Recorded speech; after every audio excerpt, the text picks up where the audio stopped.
historically, solid hardwood was just that, solid hardwood. Here's a sample of a solid piece of hardwood. It's a tongue and groove. This is the tongue, this is the groove, and the boards would interlock like so, and then they'd be nailed down at an angle every 6-7 inches. And the entire board is solid wood. In this case, it's white oak.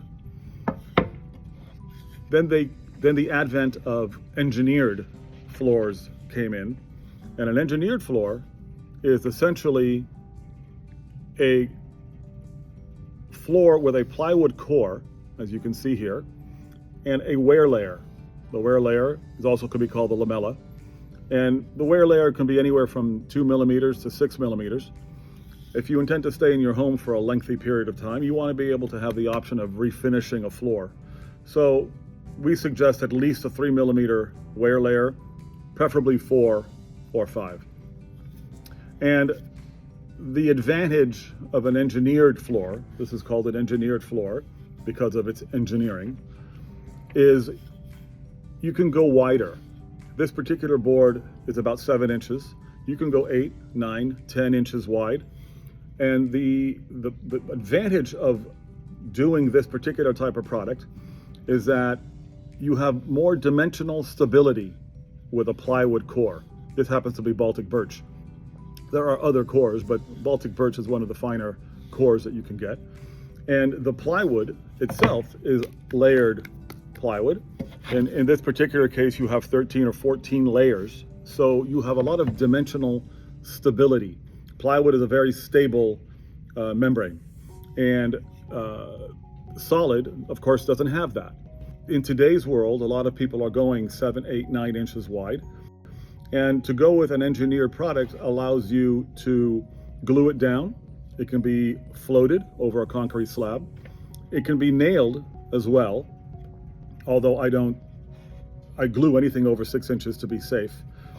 But the hardwood in general absorbs and emits moisture. As a piece of hardwood absorbs moisture from the environment that it's in, a board will swell. And if it swells too much, that causes cupping. And I'm sure many of you have seen the washboard effect, and that's called cupping. And because of the dimensional stability in plywood, the issue of cupping is much, much less. You still have to acclimate a hardwood floor, whether it's engineered or whether it's solid, but its dimensional stability is a lot safer going with an engineered floor if you decide to go with a wide board. If you want to go with a 2 1/4 or 3 inch floor, 4 inch floor, a solid floor is perfectly fine. A solid floor, as you can see, some people would say, I want the real thing. I want the real thing. And they're alluding to a solid floor. And the reality is, this is the real thing too. It's all wood. It's just got a plywood core, and it's got a 4 or 5 millimeter wear layer, so you can sand this product at least 3 times in its life.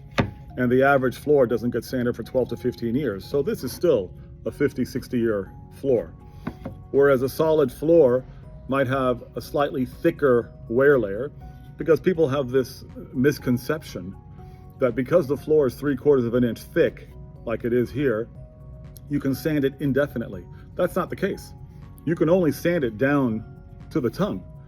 Once you hit the tongue, you start seeing the staples that fasten this floor down. So you've got maybe 6 millimeters of wear layer here, where in this floor you might have 4 or 5. So you're going to get 1 less sanding on an engineered floor, a good engineered floor, than you would on a solid floor. But you have a lot less variables with humidity, moisture when you have this plywood core. So those are the pros and cons of solid versus engineered. And by the way, you can get solid unfinished or pre-finished, just like you can get an engineered floor pre-finished or unfinished. So whichever you choose. And you can get an engineered floor in any species you desire, just like you can a solid hardwood floor. So there are no limitations that way.